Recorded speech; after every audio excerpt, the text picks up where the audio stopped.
Hello friends and welcome to VV academics. सबसे पहले तो मैं आप सबसे माफ़ी मांगना चाहूँगा कि मैंने इतने दिनों से कोई वीडियो अपलोड नहीं कर पाई। इसका मुख्य कारण मेरा स्वास्थ्य है, इतने दिनों से सही नहीं चल रहा था। जैसा कि आप लोग देख ही रहे हैं, इस समय कितना तबीयत ख़राब चल रही है। उन सबको साइड में हटा के चलिए हम लोग अपने टॉपिक पे बात करते हैं। जो जैसा कि हम लोग आप जानते हैं कि हम भी इस सीरीज़ में हम लोग एचपीएससी असिस्टेंट प्रोफेसर हिस्ट्री के यूनिट फर्स्ट को कवर कर रहे हैं, जिसमें हम लोगों ने अभी तक 9 वीडियोस पहले भी डाल चुके हैं, जिसमें हम लोगों ने यूनिट फर्स्ट के मोस्ट इम्पोर्टेंट पॉइंट्स को कवर करा है, साथ में एमसीक्यूज़ को भी कवर किया है। आज इस वीडियोस में मैं आपके लिए लेकर आया हूँ संस्कार और यज्ञ। ये हिस्ट्री के वैदिक काल का एक महत्वपूर्ण टॉपिक है संस्कार। इससे बहुत सारे क्वेश्चंस बनते रहते हैं कि संस्कार कितने प्रकार के होते हैं, 16 संस्कार। सबसे पहले तो आप जान लीजिए संस्कार चीज़ क्या होती है। संस्कार का अर्थ होता है शुद्ध करना या संपूर्णता की ओर ले जाना। संस्कार भारतीय दर्शन में जीवन की नैतिक और धार्मिक दृष्टि से उच्चतर स्तर पर ले जाने वाले अनुष्ठानों का समूह है। व्यक्ति के जन्म से लेकर मृत्यु तक विभिन्न संस्कार होते हैं। इसको सरल भाषा में समझाते हुए मैं आपको समझाना चाहूँगा, यहाँ पर जो भारतीय दर्शन में संस्कार की बात कही गई है, तो जितने भी सनातन धर्म या हमारे हिंदू धर्म से रिलेटेड जितने भी महत्वपूर्ण अनुष्ठान हैं, तो भारतीय दर्शन में कहा गया कि 16 प्रमुख अनुष्ठानों को करना पड़ता है मनुष्य को अपने जीवन काल में। उन्हीं को हम 16 संस्कारों के रूप में परिभाषित करते हैं। इन्हीं को हम लोगों ने 16 संस्कार का नाम दिया है। अब नीचे देखते हैं। संस्कार व्यक्ति के जीवन को इसको कुछ उपयोगिता बता रहा हूँ। संस्कार व्यक्ति के जीवन को शुद्ध और शिष्ट बनाने के लिए किए जाने वाले कर्मकांड और विधि-विधानों का समूह है। प्राचीन ग्रंथों में 16 प्रमुख संस्कारों का वर्णन मिलता है। इन्हें षोडश संस्कार कहा जाता था। इनमें गर्भाधान संस्कार, नामकरण संस्कार, अन्नप्राशन संस्कार, उपनयन संस्कार, विवाह संस्कार आदि शामिल हैं। लगा अभी लास्ट ईयर मैंने शायद देखा था, शायद यूपी पीजीटी के पेपर में आपका सीमांत उन्नयन संस्कार से क्वेश्चन बना हुआ था। उससे पहले एक और क्वेश्चन बनता है कि इसको क्रोनोलॉजिकली लगाइए कि कौन सबसे पहले होता है, कौन सबसे लास्ट में होता है। उसी को ध्यान में रख के मैंने आपके यहाँ पर सारे लाइन से लगाए। सबसे पहले होता है आपका गर्भाधान संस्कार। गर्भाधान संस्कार का तो जब गर्भ में बच्चा आता है तब से उसके संस्कार की प्रक्रिया पूर्व हो जाती है। पुष्पवान संस्कार, उसके बाद होता है सीमातुनयन संस्कार, फिर उसके बाद जातकर्म संस्कार, फिर होता है नामकरण संस्कार, फिर छठे नंबर पे आता है निष्क्रमण संस्कार, फिर 7 पे आता है अन्नप्राशन संस्कार। अन्नप्राशन तो आप लोगों ने तो कई लोगों ने सुना होगा। नव 8वें पे आता है चूड़ाकर्म संस्कार, 9वें पे आता है विद्यारंभ संस्कार, 10 में आता है उपनयन संस्कार। क्वेश्चन ये था कि उपनयन संस्कार संस्कार की श्रेणी में कौन से नंबर पे आता है। क्वेश्चन नंबर वो 11वें पे आता है किसान संस्कार, 12वें पे आता है समावर्तन संस्कार, 13 पे आता है विवाह संस्कार, 14 पे आता है वानप्रस्थ संस्कार, 15 पे आता है संन्यास संस्कार और 16वां पे आपका आता है अंत्येष्टि संस्कार। इन संस्कारों का उद्देश्य व्यक्ति के जीवन में धार्मिकता, नैतिकता और शुद्धता का संचार करना होता है, ताकि व्यक्ति समाज और धर्म के प्रति अपने कर्तव्यों का पालन करते हुए आत्मा की उन्नति कर सके। अब हमारा बात हो गई संस्कार की। इसके बाद हम लोग बात करते हैं यज्ञ पे।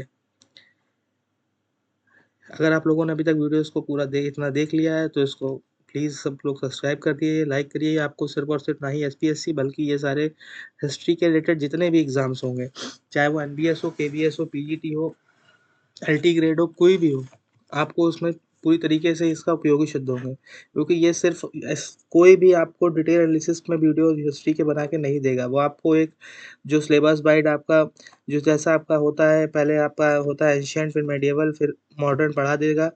उसके जो पुराने जितने भी टॉपिक्स हैं उन्हीं को सब रटा देगा, लेकिन इस तरीके से डिटेल एनालिसिस करके पहली बार मैं ही आपको पढ़ा रहा हूँ, तो ज़्यादा से ज़्यादा लोग इस पर सब्सक्राइब करें ताकि हमको और अधिक वीडियो बनाने की इच्छा हो। यज्ञ भारतीय धार्मिक परंपरा का महत्वपूर्ण अंग है। यज्ञ का मूल अर्थ है त्याग।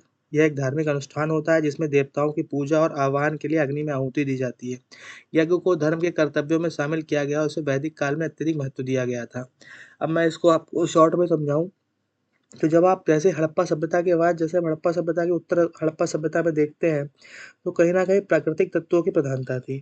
उसके बाद आपका आता है वैदिक काल, जो प्रारंभिक वैदिक काल था, उसमें जहाँ-जहाँ जितना भी प्राकृतिक तत्वों को महत्व देके उनकी पूजा, उनकी अर्चना, वहाँ पे देवी भी आप देखेंगे उषा, निशा इस प्रकार के भगवानों की पूजा करी जाती थी। ना कि यज्ञों पे। लेकिन जैसे-जैसे वैदिक काल में कर्मकांड प्रधानता होती गई, यज्ञ को प्रधानता देनी जाने लगी और यज्ञ एक बहुत ही महत्वपूर्ण स्थान रखने लगा भारतीय जीवन में। जिसका आज भी आपके घर में कोई भी जितना भी कोई भी कार्य होना होता है या कोई भी शुभ कार्य होना होता है या कुछ भी होना होता है, विवाह संस्कार हो, सबसे पहले यज्ञ को प्राथमिकता हम लोग आज भी दे रहे हैं।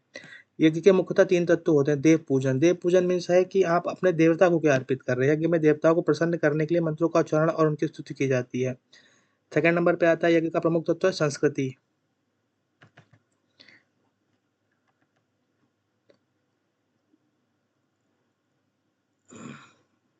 यज्ञ में अग्नि में हवन सामग्री को आहुति जाती है, आहुति त्याग और बलिदान का प्रतीक है। संस्कृति मतलब यहाँ पे ये समझाने की कोशिश की जा रही है कि जब यज्ञ में आप कोई आहुति डालते हो तो आप ये कहते हो कि प्रभु मैंने सब कुछ आपको समर्पित कर दिया, आज से आपको ही हमारा सब कुछ है, आप ही हमारे देनदार हैं, आप ही हमें सब कुछ प्रदान करेंगे। थर्ड पे आता है दान। यज्ञ के दौरान ब्राह्मणों को दान देना, यज्ञ के फलों को समाज और समुदाय के वितरित करना महत्वपूर्ण होता है। ये आपका हो गया यज्ञ के प्रमुख तत्व क्या हैं। इसको जब आप आंसर राइटिंग करेंगे तब आपका ये कहीं न कहीं उपयोगी सिद्ध होगा। अब बात करते हैं यज्ञ कितने प्रकार के होते हैं, जहाँ से आपके एमसीक्यूज़ क्वेश्चन बनते हैं। सबसे पहले आता है अग्निहोत्र यज्ञ, जो प्रतिदिन किया जाता है। वैदिक काल में अग्निहोत्र यज्ञ का उल्लेख करता है, जो प्रतिदिन किया जाता है। अश्वमेध यज्ञ, राजा द्वारा अपने राज्य को समृद्धि और शक्ति के प्रदर्शन के लिए किया जाता है। आपने देखा होगा जब रामायण पढ़ते हैं तब देखते हैं अश्वमेध यज्ञ का उल्लेख होता है रामायण में।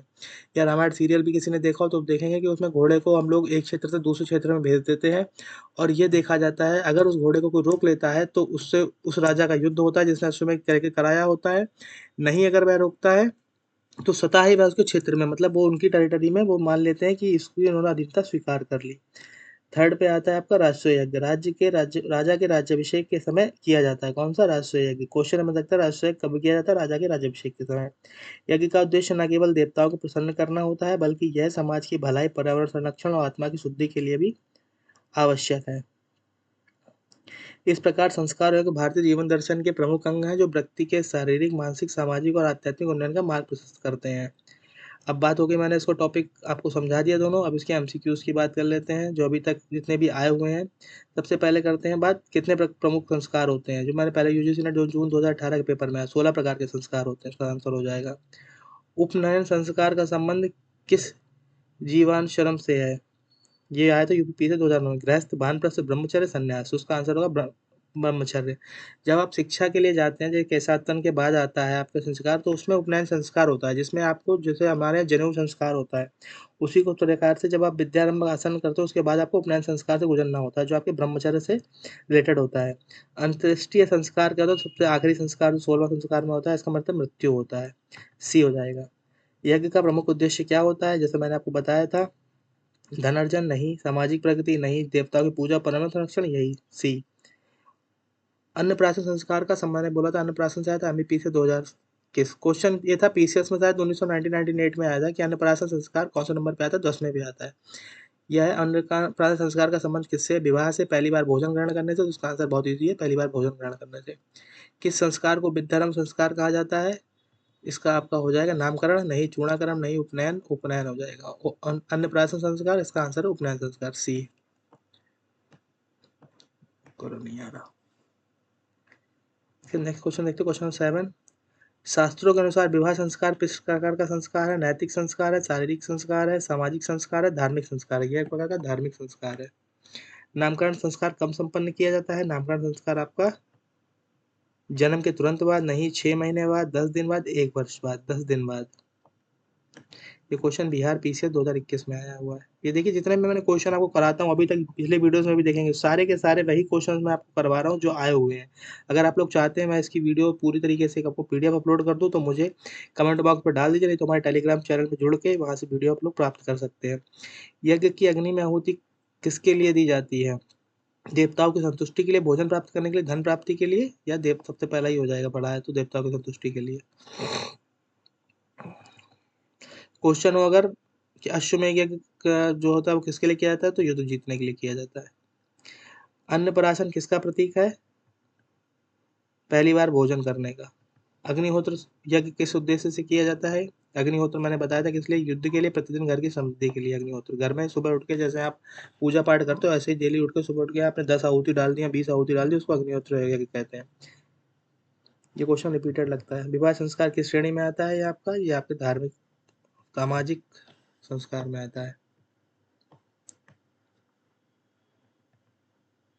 ये आपके 12 क्वेश्चन से रिलेटेड थे। अगर आप लोग चाहते हैं मैं इसकी और पीडीएफ बनाऊँ या उसको अपलोड करूँ तो आप लोग मुझे इसके कमेंट बॉक्स में लिख सकते हैं। साथ ही साथ मैं आपको इसके बाद से मैं आपको पेपर्स और हमारे वर्ड हिस्ट्री की क्लास भी लगातार चल रहा है। अभी तक यूट्यूब पे कोई वर्ड हिस्ट्री आपको नहीं इतनी डीपली पढ़ा रहा है जितने हिसाब से मैं आपको एमसीक्यू सीरीज़ करके पढ़ा रहा हूँ। तो आप लोग हमारे साथ जुड़िए ताकि हम लोग को अधिक से अधिक वीडियो बनाने के लिए प्रोत्साहन मिले। तो एबी एकेडमी सब लोग सब्सक्राइब करें। धन्यवाद।